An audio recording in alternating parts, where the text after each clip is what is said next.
billahi minasyaitonir rajim. Bismillahirrahmanirrahim. Assalamualaikum warahmatullahi wabarakatuh. Innal hamdalillah nahmaduhu wa nasta'inuhu wa nastaghfiruh wa nu'minu bihi wa natawakkalu alaih. Wa na'udzu billahi min syururi anfusina wa sayyiati a'malina. May yahdihillahu fala mudilla lahu wa may yudlilhu fala hadiyalah.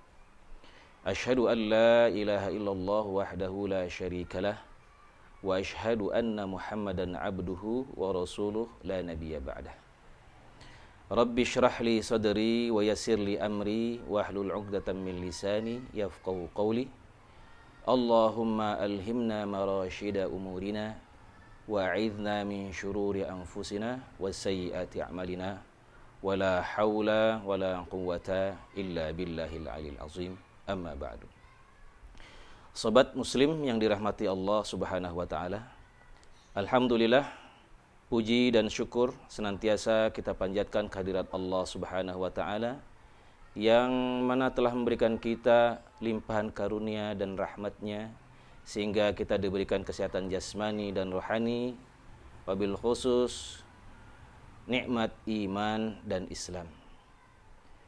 Kemudian salawat dan salam semoga tercurah limpah kepada Nabi kita, junjungan alam, pemimpin sekaligus penutup para Nabi dan Rasul, yaitu Nabi Muhammad sallallahu alaihi wasallam. Sobat muslim yang dirahmati Allah, alhamdulillah DKM Masjid As-Surur Divisi Pendidikan dan Dakwah insyaallah akan hadir dalam kajian online setiap pekannya di hadapan sobat muslim dimanapun berada. Untuk pertemuan online ataupun muhadharah ke-1 secara online ini, kita akan sama-sama membahas mengenai ilmu, keutamaannya, dan adab-adab bagi seorang penuntut ilmu. Sobat muslim yang dirahmati Allah, di dalam Al-Quran Al-Mujadalah ayat 11 yang kutipan ayatnya Allah Subhanahu wa taala berfirman, yarfa'illahu alladhina amanu minkum walladhina utul ilma darajat. Allah Subhanahu wa taala akan mengangkat derajat orang-orang yang berilmu beberapa derajat di atas orang-orang beriman. Maknanya, di antara orang beriman yang memiliki kelebihan ilmu, maka Allah akan tinggikan derajatnya di antara mereka. Adapun hadis-hadis Nabi terkait dengan anjuran ataupun keharusan bagi kita seorang muslim untuk menuntut ilmu adalah hadis riwayat yang diriwayatkan oleh Imam Ibnu Majah yang berbunyi, talabul ilmi faridatun ala kulli muslim. Artinya, menuntut ilmu merupakan satu kewajiban, satu keharusan bagi setiap muslim, bagi setiap diri yang mengaku dirinya muslim.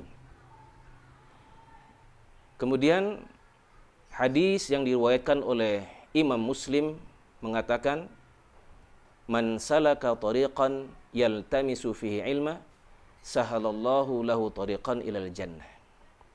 Yang artinya, barang siapa yang memudahkan jalannya untuk mencari ilmu atau menuntut ilmu, maka Allah akan mudahkan baginya salah satu jalan menuju jalan-jalan menuju surganya Allah Subhanahu wa taala.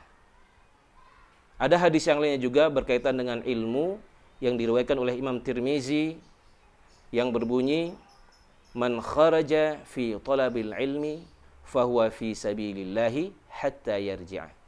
Yang artinya, barang siapa yang keluar dari rumahnya, dari tempat tinggalnya, dari kampung halamannya, semata-mata untuk mencari ilmu, untuk menuntut ilmu, maka dia sebagaimana orang yang keluar di jalan Allah, sebagaimana orang yang pergi berjuang fi sabilillah. Sehingga ketika orang tersebut meninggal dunia atau diwafatkan Allah dalam keadaan niat tersebut, maka termasuk golongan orang-orang yang mati syahid. Sobat muslim yang dirahmati Allah, itulah ayat dan hadis-hadis Rasulullah terkait dengan keharusan ataupun motivasi bagi kita untuk menuntut ilmu dan beberapa keutamaan orang-orang yang menuntut ilmu. Lantas kemudian setelah kita memahami, mengetahui bahwasanya menuntut ilmu adalah suatu kewajiban, suatu keharusan bagi kita sebagai hamba Allah, bagi seorang muslim, maka ada hal-hal yang perlu kita perhatikan selama kita menuntut ilmu.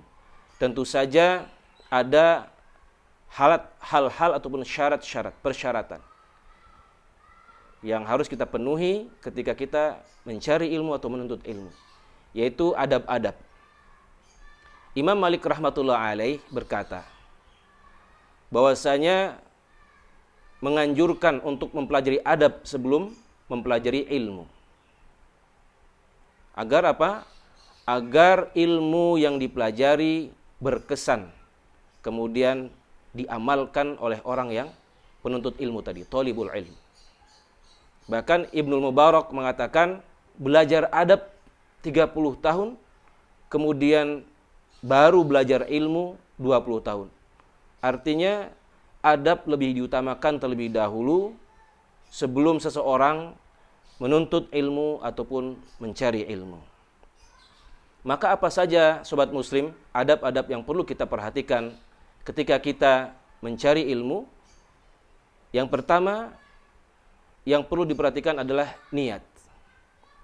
Para ulama terdahulu yang mengarang kitab-kitab itu senantiasa mengawali dalam kitab mereka anjuran untuk menjaga niat.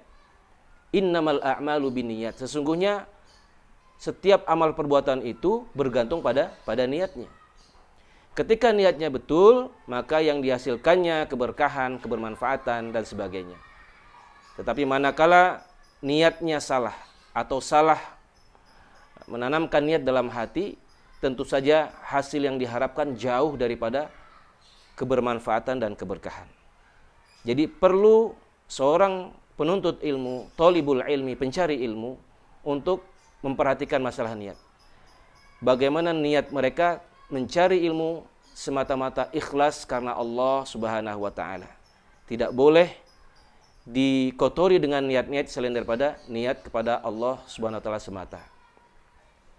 Yang kedua, bagaimana sebelum dan selesai belajar seorang penuntut ilmu berdoa pada Allah, memohon pada Allah agar selama belajar, kemudian ketika mengawali dan mengakhiri belajar, mudah-mudahan ilmunya bermanfaat, ilmunya bisa difahami, kemudian bisa diamalkan dan menyampaikan kepada orang yang lain.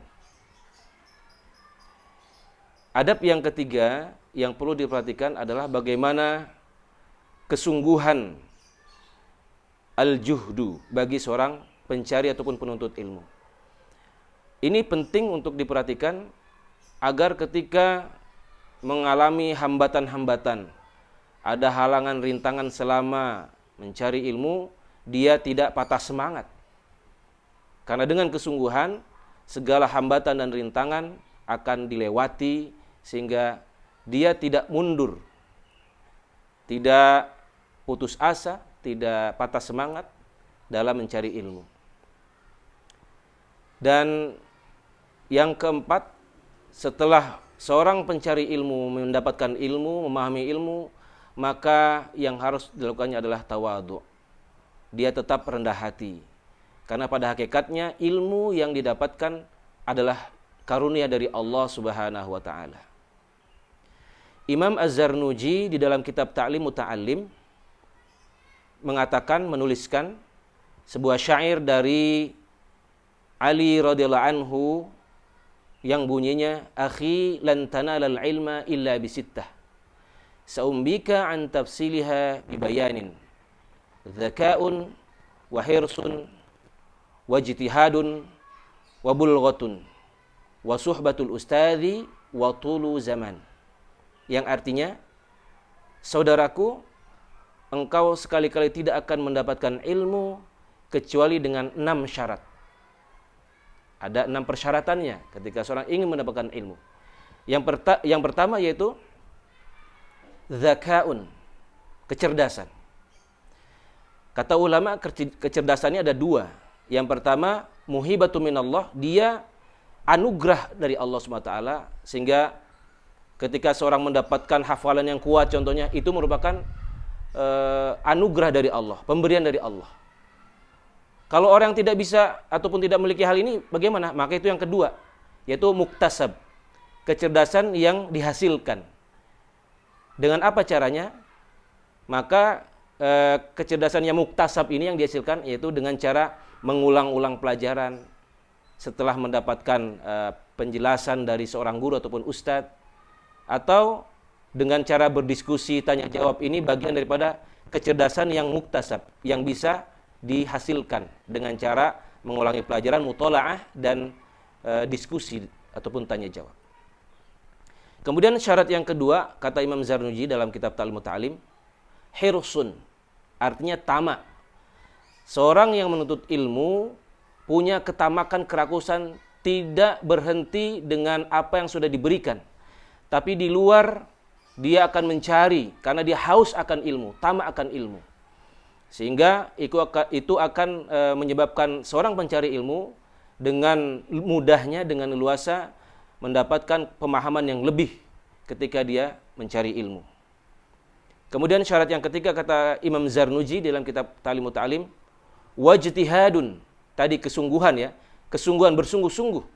Sehingga dengan kesungguhan ini dia tidak akan mudah putus asa, patah semangat manakala mengalami rintangan-rintangan, hambatan-hambatan yang dia hadapi. Sehingga dengan kesungguhan itu dia bisa melalui segala halangan dan rintangan. Yang keempat, wabulghatun, yang artinya harta. Maka seorang pencari ilmu itu tidak ragu-ragu ketika dibutuhkan untuk mengeluarkan harta, misalnya ongkos berangkat dari rumah menuju tempat dia mencari ilmu misalnya, maka dia harus keluarkan. Atau selama menuntut ilmu misalnya ada katakanlah misalnya di pondok pesantren ada bayaran atau SPP bulanan, maka itu bagian daripada bulghatun, syarat seorang pencari ilmu untuk bisa mengorbankan hartanya, mengeluarkan hartanya. Bahkan Imam Syafi'i rahmatullah alaih ketika belajar berangkat dari rumahnya itu dibekali oleh ibundanya beberapa dinar emas ya, yang disimpan menjadi bagian perbekalan Imam Syafi'i rahmatullah alaih. Jadi bulghatun itu penting. Atau misalnya beli pulsa, mengeluarkan pulsa, beli pulsa buat nonton kajian online seperti ini, itu bagian daripada bulghatun, syarat. Dan syarat yang kelima, masih menurut Imam Zarnuji di dalam kitab Ta'limut Ta'lim, adalah suhbatul ustaz. Bagaimana seorang penuntut ilmu, pencari ilmu, talibul ilmi, bergaul dengan gurunya, dengan ustadznya, dengan ihtiram, penuh penghormatan. Kenapa? Karena ini bukan semata-mata demi untuk menghormati gurunya, tidak. Tetapi menghormati keberkahan ilmu yang telah diberikan oleh gurunya, ustadznya. Ada kisah dua orang murid. Ketika seorang gurunya datang, maka yang satu tetap duduk di tempatnya, yang satu lagi berdiri, kemudian mendatangi gurunya dan mencium tangan gurunya sebagai penghormatan. Maka apa yang terjadi? Beberapa tahun setelah itu, maka murid yang tadi penuh penghormatan terhadap gurunya ini mendapatkan keberkahan, yaitu beliau ajarannya ini tersebar sehingga banyak pengikutnya. Sedangkan yang murid yang satu lagi yang dia tidak berdiri ketika gurunya datang, maka dia walaupun cerdas, lebih cerdas dari murid pertama tadi, dia tidak banyak diikuti atau tidak banyak mendapatkan murid-murid pengikut sebagaimana murid yang pertama tadi. Ini salah satu bentuk keberkahan suhbatul ustaz, mempergauli guru kita, ustadz kita dengan bentuk penghormatan dan sebagainya. Bahkan diriwayatkan Imam Syafi'i ketika mau berjalan di depan kamar gurunya Imam Malik rahmatullah alaih, itu sampai berjingkat-jingkat atau berjinjit-jinjit. Kenapa? Agar tidak sampai mengganggu gurunya suara langkah-langkahnya. Bayangkan. Sebegitu besarnya penghormatan seorang murid kepada guru. Dan yang terakhir, yang keenam, syarat seorang mendapatkan ilmu menurut Imam Zarnuji dalam kitab Ta'limut Ta'lim adalah tulu zaman, waktu, panjangnya masa. Jadi tidak bisa seorang penuntut ilmu serta-merta hanya secara instan ingin mendapatkan ilmu yang banyak, ya, paham, itu tidak mungkin. Bagaikan pungguk merindukan bulan. Karena yang namanya mendapatkan ilmu, memahami ilmu dengan komprehensif, dibutuhkan masa waktu yang panjang. Sehingga perlu kesabaran. Dibutuhkan kesabaran, dibutuhkan ketabahan bagi seorang pencari ilmu untuk belajar ataupun menuntut ilmu.